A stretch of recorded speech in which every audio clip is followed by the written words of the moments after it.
$48,000. It had 5 hours on it. It was in Indiana.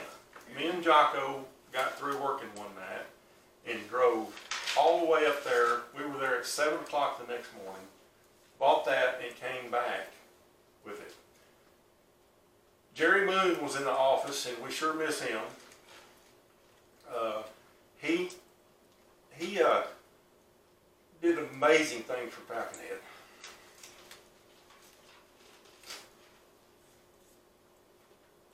But anyway, we never had to touch the $100,000. So we you're paid talking about cash the one that the we were 100. financed for, but we didn't never accept touched it. It was a credit. It was a. Did we actually accept the loan? No, well, Okay. you had to activate it. It was Okay. just a credit line is what it was. Got you. And to buy this equipment if we needed it. And we never used it. So Jerry says, hey, let's just see if we can pay for that thing. And we did. Okay. We bought a dump trailer, brand new dump trailer. That was $10,000. We bought a dump truck to help take care of the lake over here. We rebuilt Crescent Lake. We bought a $13,000 roller. You've probably seen it. It's a big 60,000 pound smooth roller. You know, it does a wonderful job. We found that down in Corsicana. I flew down and looked at it, met the guy. He was a really neat guy. He had built himself an airport and used it for doing that, Okay. you know, a grass strip. And I was able to get it shipped back up here for less than $1,000. Paid cash for it. Terry was needing a new mower. You know, he was wanting a $35,000 just a mower. And we have a tractor. You know, I ain't gonna get into all that, but basically we bought him a pull-behind mower, finish mower, and it works fantastic. And we paid cash for that. That was $14,000. Up to this point, we bought $30,000 worth of road glue. And what the road glue does is that when we use the road hog to tear the road up, we glue it back together 1 inch at a time. And we use the roller to roll it out. The only main road that we've tested this with was Yukon. It's over a mile long. It's held up and wonderful. It was over 2 years ago we did that. We've got $15,000 worth of road glue sitting over at the facility now that we're fixing to start doing on fixing the roads, okay? $8,000 worth of tires for equipment. $6,000 to fix the backhoe. $5,000 worth of chainsaws, trimmers, miscellaneous. $25,000 of road material. When I talk about that, I'm talking about gravel, I'm talking about coal lay, that stuff's $3,000 a load. We've spent in the last 2 years about $45,000 on rental equipment. And the reason we've done that is we've had to fix, we did the lake for one, but we had some money kicked in by members on that lived on the lake. That was $10,000 worth. My son also donated some equipment for that. But we were able to finish the lake. We had a lift station that pumps our sewer, if you're on sewer. A lot of people aren't, but the country club and a lot of Falconhead's on the sewer system. Hadn't been messed with in 20, 30 years as far as the pumps were that old in it. Whenever I got here, both pumps were shut down. You know, that you had to go down there and just work them to just get one or another to run. If we didn't get those pumps fixed, it was a $10,000 a day fine. So we ended up spending about $25,000 to $30,000 getting that up and running. Now some of that was what we used the rental equipment for. It's like, it was 25 feet down. You had to have a trackhoe to get down to it. We had to replace valves. It was a mess. Jocko was a hero as far as I'm concerned when it comes to the things that they had to do dealing with the sewer and all. And let's see, $12,000 on a greens punch.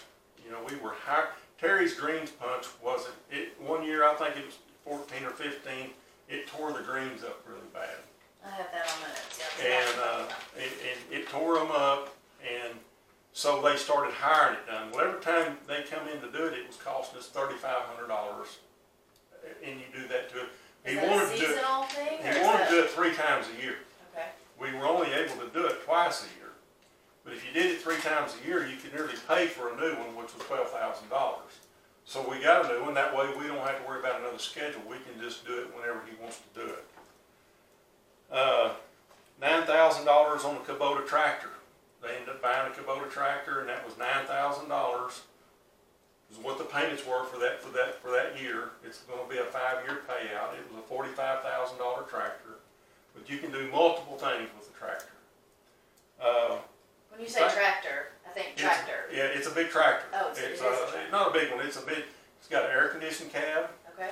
And the whole idea of that is, if you have people that want to volunteer to work on the golf course, put them in an air conditioned tractor and let them mow. Okay. That was kind of my idea with that. We bought 2 triplexes. We were leasing that equipment, and they went through the flood because also when I took over in 2015, we had a bad flood. All of our equipment was submerged in water, and we had a battle out of that deal. And so the company, instead of us keep leasing those triplex mowers, that's what they mow the greens with, we bought them for $10,000 at $5,000 a piece. Had we been leasing them prior to that? We had been leasing. We'd lease them seasonally 6 months out of the year, Okay. and I don't remember what the lease was on it. Okay. But that total of equipment is $241,000 over the course of the last 2.5 years. Okay. We never had to touch the $100,000 worth of credit line. Okay. It came due to renew it, and we just shut it off. Okay. So now we're, with the insurance proceeds, with prepays, we've had over $100,000 worth of prepays this year. We had roughly $300,000 in the bank January 1. But since then, we're putting a water well online. Another water well. What does that mean? Well, let's come back to that in a minute, because make a note and come back to that in a minute, because I need to just focus on that for a second. I want to see if I've answered these questions. I'm kind of bouncing around and I kind of lose track on everything. So I think we were on the new equipment for the golf course. Okay. So let's talk about that lease. Yeah, since we're talking about golf course, this is what I'd like to talk about. I said a while ago, I thought we were going to be spending money on the roads. Okay. And the next thing, So let's start. Did you have a conversation with the board in the beginning about well, the next steps that we want to go through for 2019? I'll tell you kind of what happened is there was some new board members got elected. There was some board members that resigned, and some new ones got appointed. And since then, the new board, as of January 1, has elected to pretty much leave me out of the loop on, I'm on need to know basis, basically. So if I had heard, I don't go in executive session anymore. They said I'm not supposed to be in executive session. Why do you think that is? I have no idea. Okay. They say it's because they want to be able to discuss employee, but there again, I'm an employee, and I think if we're discussing the employee issue, you would think I would be involved in that. As the general manager, right? But I don't know. All I can tell you is what they're doing, and at this point, what I will tell you is I'm not in executive session, so I have no idea what they're doing. And I heard that Terry went into. Well, I actually seen him come out of the executive session on January's meeting at the board meeting. February rolls around, and I go to the board meeting, and not only they don't even have me on the agenda to give a general manager report. So the next thing I know is they're talking about buying Terry $180,000 worth of equipment. Actually, it's $174,000. Interest and all. It's a rent to own type thing. Buy out of $1 at the end of the lease. It's a 5-year deal. But they never asked my opinion about anything. Did they ask the members? I was at that meeting. And that was the first time. Nobody knew. There was rumor that they were going to buy some equipment, but nobody knew how much or what. Okay. So I started asking questions. You know, they did take me in executive session then, but I feel like we should have been discussing this in front of the members because it's equipment. Absolutely. And so I wanted to discuss it in front of the members, but when I went into executive session, it was evident that the majority was going to vote for it no matter what I said. So I didn't fight too much in the executive session about it. But when it got brought up out in the open meeting, then I expressed my opinion about it. And like I said earlier, Terry's got the best equipment he's ever had since he's been here. And I think if you'll ask him, he'll tell you that. They're trading in 3 pieces of equipment. 2 of them that they're trading in was the ones we give $10,000 a piece, $5,000 a piece for, that had been through the flood. The triplexes. The triplexes, but we have 2 more just like it. We had 4, and they're all the same year model. These 2 units, one of them had 1,575 hours, the other one had 1,700 hours. And the other piece of equipment is a spray rig that you see them drive around. It's got the tank on it. They all work perfectly fine. There's nothing wrong with them. And they traded those in for $2,000 a piece. Now, when you say there's nothing wrong with them, they of course have the normal maintenance, and But they're working they're fine. working well. Yes. Okay. I mean, in fact, you know, he's got 2 other ones that look just like it, and they're keeping those. You'd think if these 2 are wore out, they'd trade all 4 of them in. Okay. But Are these 2 that are getting traded the ones that were in the flood? Yeah, Okay. I think that's the 2 he wanted to trade. Well, they were all in the flood. Okay. Even his equipment was in the flood. Every piece of equipment he got was in the flood. But you know, it's been working since 15. You know, we might have to put a starter on it or something every once in a while. But what I want you to realize is the $2,000 pieces they're trading in. They're trading those in, but with what they're replacing it with is 2 more mowers. The 2 mowers are trading in to replace them with 2 mowers. It's going to cost about 30. Let's see. Now, when you say mower, $38,000 a piece. when you say mower now, you mean It's a the triplex? They're triplex Okay, mowers. I don't know these machines. The triplex mower is what they mow the greens Okay, with, gotcha. and they'll mow the tee boxes and the approaches with them. Okay. They don't mow the fairways. They don't mow the roughs. They're not used that much. Okay. In fact, the approaches and the tee boxes are used less than any of them. But those were $37,000 a piece before interest, compared to the $2,000 they're getting for the 2 that they're trading in each one of those. Then they're also going to get a new spray rig, and the new spray rig's $37,358, and they're only getting $2,000 for the one they're trading in. There again, it works. Then they're also getting another rough mower. That's $31,377, and then they're getting a warranty to go along with that. That's $1,560. And when you multiply, you know, basically the payment on this is $2904.42 for 5 years. A month. So A month. basically $3,000 a month. Yeah. So that's $36,000 that I'm not going to be able to use for the roads now. And we put a well in. You know, I tried to talk to the previous board. Well, go ahead. Back to the equipment. So they're trading in 2 triplex mowers for 2 triplex mowers. Yeah. 1 sprayer for 1 Another sprayer. sprayer, and then they're getting And then one other getting extra. 1 extra mower. Yeah. So was there any conversation about purchasing 1 piece of equipment per year? Because that would be one, No, within 4 there years. was no we conversation with me at all. In fact, I didn't see anything until the day they voted for it. And so we will back up on that, because I thought if we're only going to get $6,000 for these 3 pieces of equipment, let's keep it. Sure. Let's not trade it in. Can we sell them out? Jocko, we could sell them, no problem. I know we could get more than that. I think we could get nearly $6,000 a piece for them. But I wanted the sprayer for Jocko. He could spray his islands. You know, they were supposed to get sprayed this year, and they didn't. But he could spray his own islands. We have lagoons that we have to spray, you know, keep the grass cut down on that and the weeds and stuff.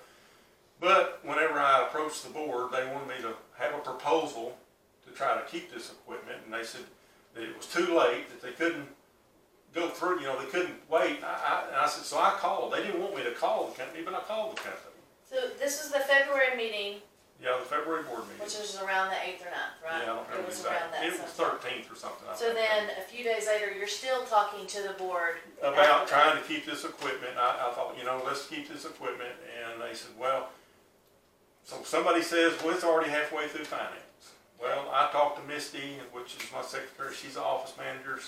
She's just now filling the application out. So we haven't been We approved haven't been even approved for the yet finance. for it. Okay. And all I asked the board to do is wait 4 more weeks until the March meeting so we could discuss this and let them hear from the members to make sure that we for sure want to get into this kind of debt and take the money away from the roads. And they didn't want to hear it. In fact, I made one of them mad, and they come back to the office with 4 more board members, and we had an hour-long discussion in the office about it. So I'm at kind of wit's end on that deal, but that's where the members need to speak up. If they don't, if that's what the members want, then I'll back that.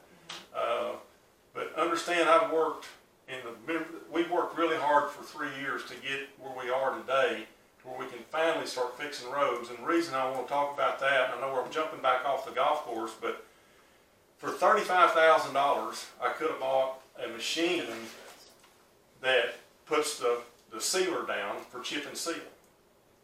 For $35,000, I could have bought, now these are used machines, but they're good machines. I've done priced them. Can we come back to the roads? Yeah, okay, Okay. we'll come back to those. So back on the equipment. So you had this conversation with the Yes. board members. Mhm. Has it now gone through finance? Is it a I done have deal? no idea. Is it something that can be That's- talked about with the members? They'll have to come to the board meeting and find, I don't know. They're Okay. not telling me. I have no idea where it's at. But- I'm assuming it's already probably gone through finance and everything now. I don't know that. But the board did, I mean, they were already talking about this in January. Yeah, and I didn't know anything about it until the And, February board and as meeting. far as I'm aware, the members didn't know anything. I don't think so Okay, either. okay. So then we've got the equipment, so it may be a done deal. It may be. I don't Okay, know. so we need to say something if, Yeah, we need to The find members out at need the to next say board meeting, something. find out if it's a done deal or not. okay, so on your roads, chip and seal. Okay, we're gluing these roads together. You get a little bit of dust, but once you do it, you've got a great smooth road. And so the next step is to get the chip and seal equipment. We already have the roller. We just need a machine to go buy the $2,000 gallons of sealant to put down on the roads, and a machine to spread the chips. We'll buy the gravel. But if for $70,000 we can have those 2 pieces of equipment, and once those were paid for, then we're self-sufficient on taking care of the roads. We can Long term, we can go in and we can tear the roads up, with a road hog. with a road hog, Okay. build the bases back, glue the roads up to a certain point, and get a great road. If anybody wants to check the road out that we did, it was Yukon. It was the worst road in Falcon Head, and it was done 2 years ago. That road's a prime candidate for chip and seal, and we're not going to spend the money on what we want to be able to do is chip and seal the main roads and then work our way to the other roads. Yeah, okay. Okay. So that's kind of the road deal that we're doing. We've got about everything ready to go on that. I will tell you this: the roller has some rubber dampers. That thing, when you click a button, it's got hydraulics. It shakes. I mean, it vibrates. It'll take gravel this big and crush it into powder if you stay in one spot. But it's got rubber dampers to keep it from shaking the machine apart, and it needed all new rubber dampers. So I bought the rubber dampers. They're about $3,600. Okay, each, No, for all of them. okay, But it was going to cost about $5,600 to have the company come put the things on. And usually I have been fixing as much equipment as I can myself. and you basically are a mechanic. Yeah, Like, yeah. you can work on About anything. pretty much anything. And that's why I know what kind of shape Terry's equipment's in. Okay. I've been over there. I know what kind of shape it's in. It takes, I mean, I can do about anything when it comes to mechanical work. Does Terry have a mechanic? He does have, but he's not really, I've come to find out, he is gonna be, I think, retiring in the next Oh. few months, but he's not really the type of mechanic that does what I do. He basically can sharpen blades and he just does the general stuff. Terry's probably as good or better mechanic as far as putting a pump on or something like that than what Bernie But is, if a from piece what of I've seen. machinery needed to be If it's, tore down completely, if a motor needs cleaned overhauled and or rebuilt. something like that, then I can do that stuff. Okay. So anyway, I had told the board that, you know what, I'm gonna be honest here. I said, you know, I can do that myself. I can Put do those damper things. But I was a little aggravated when the board spends money, and I was kind of like, you know, in my mind, I'm thinking, you know, if you can spend $180,000 on equipment, just fix, you know, why do I need to try to save money over here? And so but you know, my conscience got the better of me, and I'm not going to be that way. And so I went down and fixed it. You know, it took me about a day to fix it, and it saved us $5,600. Okay. And I do that all the time. Everything we do, I would say, I saved Falconhead over $80,000 to $90,000 just on the equipment that I ran last year and the equipment that I worked on. In maintenance. In maintenance and running the And equipment. yeah. Okay. So I've not really felt too bad about what they pay me because I feel like I save them that much money in what I know how to do and help them out. I mean, you think about, you know, I had restaurant experience. You know, we brought the restaurant down to where we're not losing so much money. I've got mechanical experience. I've got, you know, I help them in the office. We've got things put in place to where we've got good employees in the office. People are trained well, that do a lot better job than what's ever been done in the past. And I oversee all of these things. And so anyway, I love Falconhead, and the thing of it is, I just want to continue to see it blossom. You know, and I know I think we're right there. It's just, in order for it to happen, we need the members to be involved in their community. We need the members to know what's going on. No longer do you need a court order to get information out of the office. You can walk into the office, and if you want to know what employees make, we'll lay it out for you. Okay. If you want to know what we spend on anything, we'll lay it out for you. It's an open book policy. Very transparent. You know, very transparent. I mean, that's what I wanted, and that's what I've tried and fought so hard to have. And that's what I want to see happen at the board meetings. I want everything to be transparent. I don't think we need to be in executive session doing half the stuff that we're doing. My personal opinion, I 100% And I've agree. talked to a few board members, and I know a few of them feel that way about it. So anyway, So back to the roads. okay, You said you wanted a chip and seal machine for $35,000. yeah, it's just, yeah, it puts the chips down. The truck has a spray bar on it, and it heats the oil, Okay. and it puts the hot oil down. Okay. And then the chipper, it's got a semi-truck that'll back up to it with the small gravel chips, and the chipper lays it down evenly, and the truck dumps it into the back. So is that needed? So say you take a bad road. First thing you need to do is road hog, right? Yeah. And we have that. We have that. Next thing you need to do is roll it. Well, what we'll do is we'll take and blade the road, half the road to one side and the other half to the other side. Then we'll roll it. Then we put this glue. It's a polymer that's mixed with water, and we put a layer of that down, and then we'll take the grater and we roll an inch back on top of that. So now you had wet. Now you're going to put the dry material back on top, Okay. and it's smooth. Then we roll that and pack it in. Okay. Then we put another layer of glue down, roll another inch back on top, and roll that in. So we're building it up layer by layer. Okay. Ultimately, we'd like to have 4 layers, but we usually do it around 3. What's Yukon? Yukon's got, I believe it's got 3 on it, Okay. but it's also got a top seal on it. That got rid of the dust and stuff. So when you're done with the road, you come back like after the road's really set up, and when this stuff sets up, it's like concrete. Okay. And we come back and we put a sealer on top of it, the same stuff. And theoretically, that would have been the time to put, if you're gonna chip and seal it. But that road doesn't have as much traffic, so we're probably not gonna spend